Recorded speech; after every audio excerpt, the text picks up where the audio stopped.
भिलनी महातपस्विनी शबरी जा को नाम, मतंग मुनि कह कर गए तो हे मिलेंगे राम। सोने की चिड़िया मां भारती और सत्य सनातन धर्म के सबसे आदर्श पुरुष मर्यादा पुरुषोत्तम भगवान राम, जो वर्षों की तपस्या के बाद ऋषि मुनियों को भी नहीं मिलते, मगर एक भीलनी शबरी के घर स्वयं चल के आके न सिर्फ दर्शन देते हैं बल्कि उस भीलनी के जूठे बेर भी खाते हैं। और बाबा तुलसी ने क्या खूब कहा है कि प्रबल प्रेम के पाले पड़कर प्रभु का नियम बदलते देखा, अपना मान भले टल जाए भक्त का मान न टलते देखा। भाव नहीं तो कुछ भी नहीं है, लाख करो गुणगान, भाव के भूखे हैं भगवान, भाव के भूखे हैं भगवान।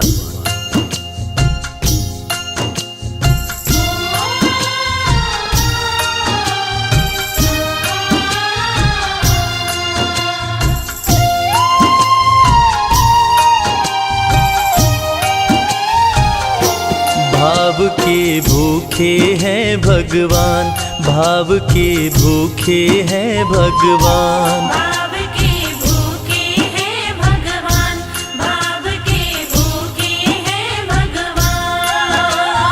भाव नहीं तो कुछ भी नहीं है, भाव नहीं तो कुछ भी नहीं है, लाख करो गुणगान। भाव के भूखे हैं भगवान, भाव के भूखे हैं भगवान। भाव के भूखे हैं भगवान, भाव के भूखे हैं भगवान।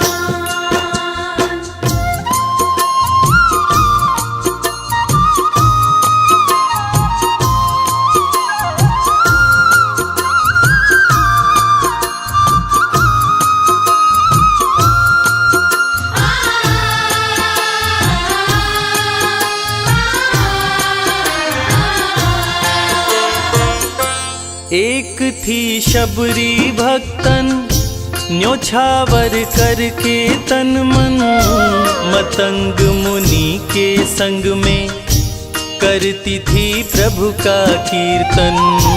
मतंग मुनि के संग में करती थी प्रभु का कीर्तन। बागों से चुन चुन लाती, प्रभु को फूल चढ़ाती, गंगा के पावन जल से रोज स्नान कराती। गंगा के पावन जल से रोज स्नान कराती।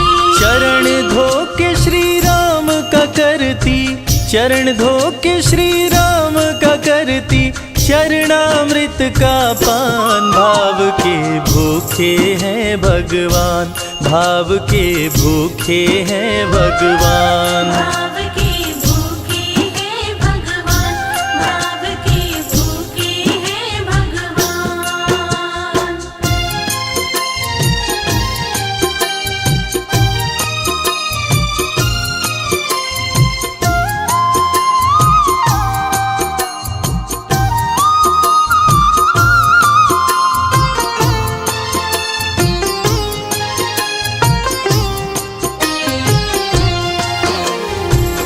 धैर्य एक ऐसा प्रसाद है जो इंसान को महान बना देता है। मतंग मुनि मां शबरी से कह गए कि शबरी तेरे दरवाजे राम जरूर आएंगे, और शबरी ने 10,000 साल तक प्रतीक्षा किया। शबरी को देखने वाले न सिर्फ उसे पागल कहते थे बल्कि कहते थे, ये कौन दिखात कुती मां नारी ते उत जाती है मूद भरी, छिन भीतर बाहर होत छिना सुख सो नहीं बैठत एक घड़ी, यही के तन में कछु पीर भई ये वियोगिन मानस माहि जरी, अब जान पड़ी रघुनाथ के प्रेम की मूर्ति रूप ये है शबरी। मतंग शबरी को बताए, बहु भांति समझाए, सबर कर कुछ दिन शबरी, मिलन के दिन अब आए। सबर कर कुछ दिन शबरी, मिलन के दिन अब आए। राम जी तुमसे मिलेंगे, मेरी कुटिया में आकर शबरी को धैर्य बंधा कर समाधि लिए गुरुवर। शबरी को धैर्य बंधाकर समाधि लिए गुरुवर। राम नाम में लीन हो गई, राम नाम में लीन हो गई, गुरु से पाकर ज्ञान। भाव के भूखे हैं भगवान, भाव के भूखे हैं भगवान। भाव के भूखे हैं भगवान, भाव के भूखे हैं भगवान।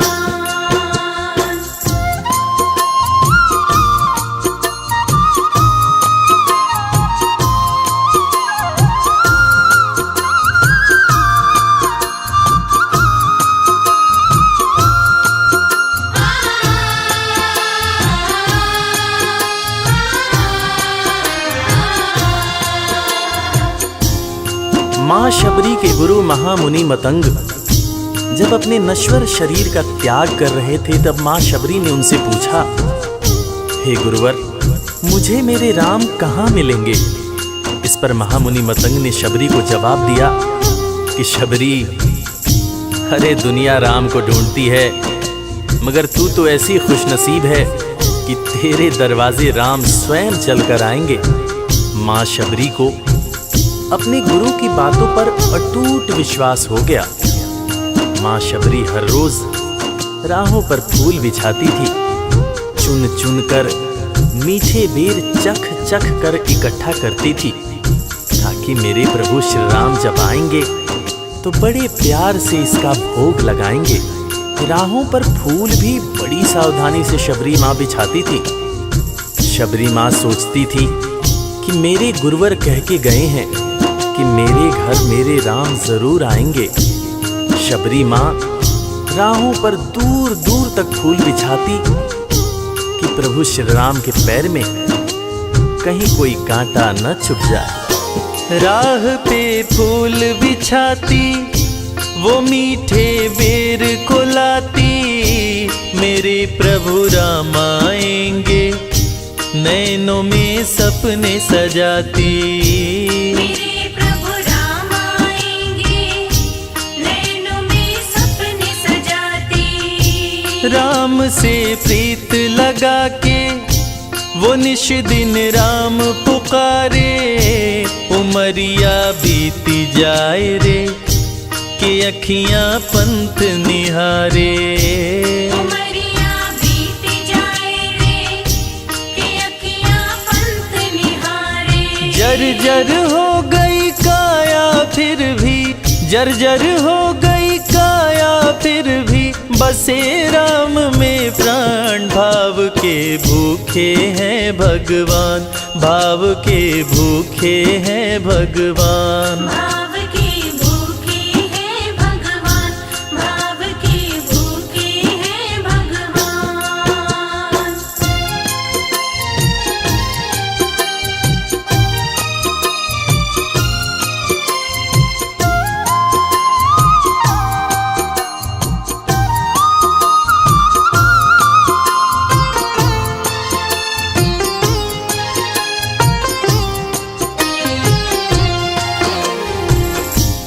समय समय के साथ बीतता गया। माँ शबरी अब बूढ़ी हो गई। माँ शबरी की उम्र जैसे जैसे बढ़ती गई, प्रभु श्री राम के प्रति उसका प्यार और भी ज्यादा गहरा होता गया।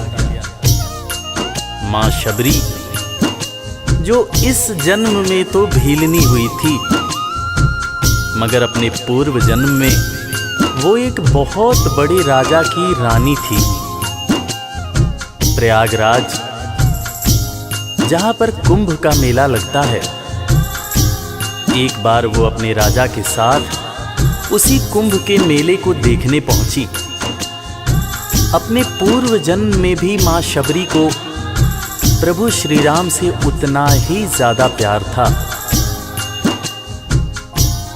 उस वक्त रानी ने अपने पति से ये इच्छा जताई कि मैं बाहर जाकर संत महात्माओं के साथ भजन कीर्तन करूंगी, जिस पर उसके राजापति ने ये कहकर मना कर दिया कि एक महारानी को इस तरह के छोटे लोगों के साथ बैठना शोभा नहीं देता। ये बात महारानी के हृदय में चुभ गई।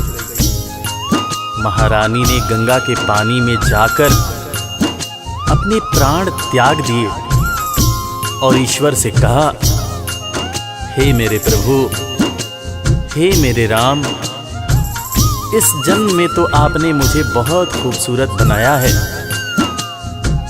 अगले जन्म में चाहे मुझे कुरूप बना देना। इस जन्म में आपने मुझे उच्च कुल में जन्म दिया है, अगले जन्म में चाहे तो मुझे भीलनी बना देना। मगर हे प्रभु, मेरा अगला जन्म जब भी हो, मुझे ये सौभाग्य जरूर देना कि मैं तुम्हारे नाम को जपूं, मैं तुम्हारा नाम लूं, मुझ पर कोई बंधन न हो। वो राजकुमारी अगले जन्म में माँ शबरी बनी, वही माँ शबरी जो कुटिया में प्रभु श्री राम की राह देख रही थी। वो सुंदर आसन लगा के, स्वच्छ कुटिया को सजा के, राह आंचल से बुहारे, प्रभु का ध्यान लगा के। राह आंचल से बुहारे, प्रभु का ध्यान लगा के। और ना अब तड़पाओ, राम मेरे आ भी जाओ, दरस बिन शबरी व्याकुल, राम मेरे दरस दिखाओ। दरस बिन शबरी व्याकुल, राम मेरे दर्श दिखाओ। दरस की आस लगी मेरे प्रभु जी, दरस की आस लगी मेरे प्रभु जी, पूर्ण करो अरमान। भाव के भूखे हैं भगवान, भाव के भूखे हैं भगवान। भाव के भूखे हैं भगवान, भाव के भूखे हैं भगवान।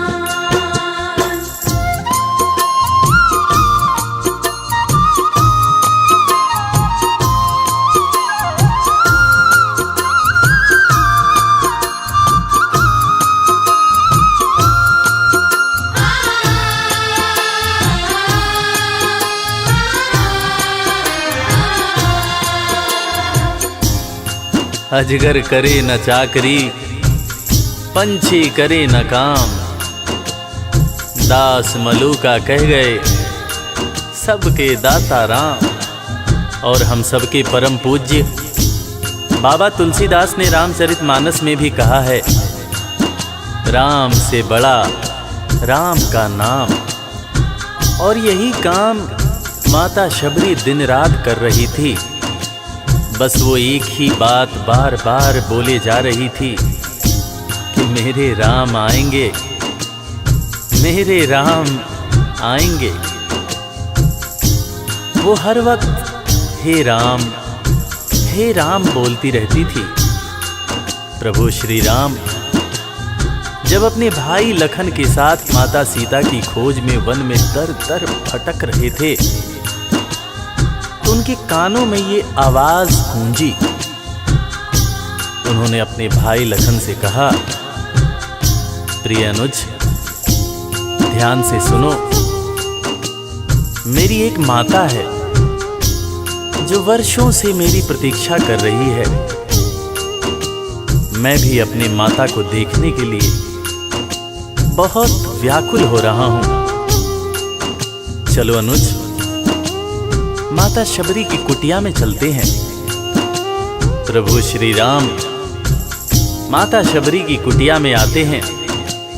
माता शबरी की नजर जब प्रभु श्री राम के ऊपर पड़ती है तो माता की आंखों से खुशियों के आंसू धारा प्रवाह बहने लगते हैं। माता शबरी रो रो के कहने लगती है, मेरे राम आप आ गए, मेरे राम आप आ गए।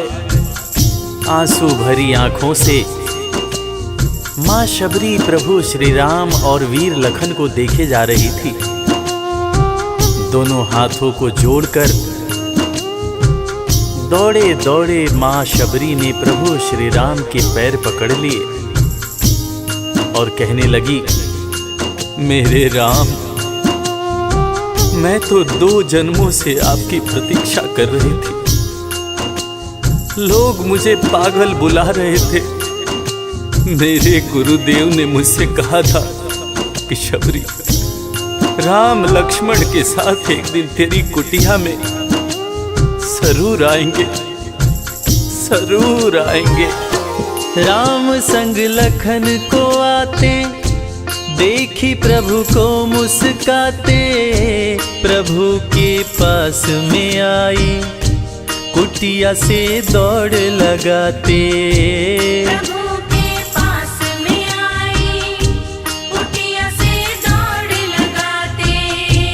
राम से मिलन हुआ जब तो शबरी सुध बुध खो गई, प्रभु के पाँव पकड़ के भाव में विह्वल हो गई। प्रभु के पाँव पकड़ के भाव में विह्वल हो गई। खुशी के आंसुओं से पग धोए, खुशी के आंसुओं से पग धोए, भक्त न शबरी समान, भाव के भूखे हैं भगवान, भाव के भूखे हैं भगवान। भाव के भूखे हैं भगवान, भाव के भूखे हैं भगवान।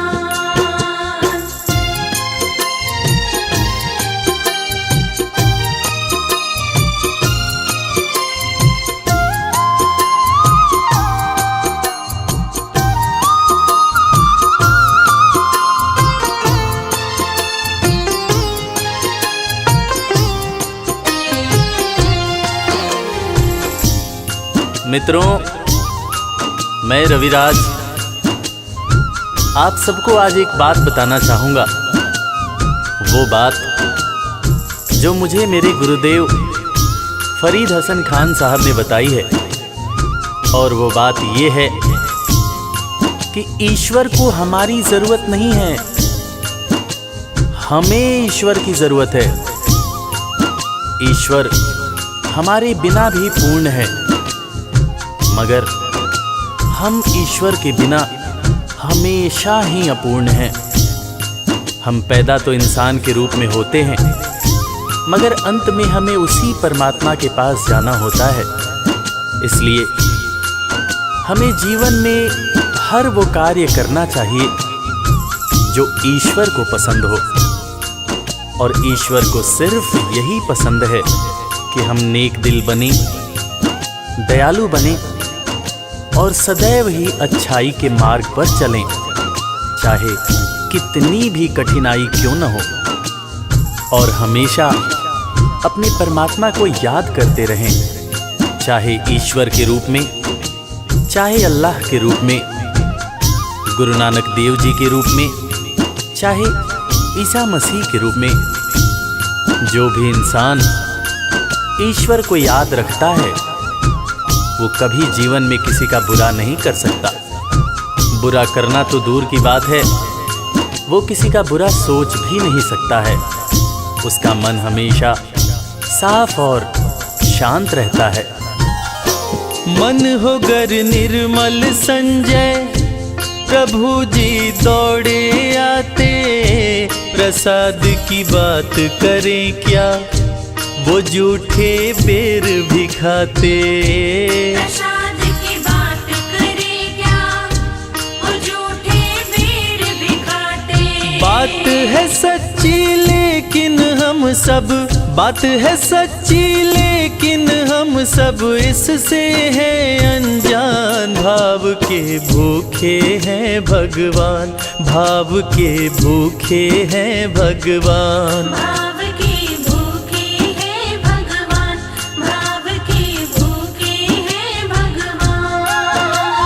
भाव नहीं तो कुछ भी नहीं है, लाख करो गुणगान। भाव के भूखे हैं भगवान। भाव के भूखे हैं भगवान, भाव के भूखे। इस कथा के लेखक पंडित संजय तिवारी जी, साउंड इंजीनियर श्री कैलाश डंडरियाल जी, मैक्स स्टूडियो दिल्ली, संगीतकार लवली शर्मा, मैं आपका अपना रविराज और वीर म्यूजिक परिवार की तरफ से आप सभी को कोटि कोटि प्रणाम करता हूँ।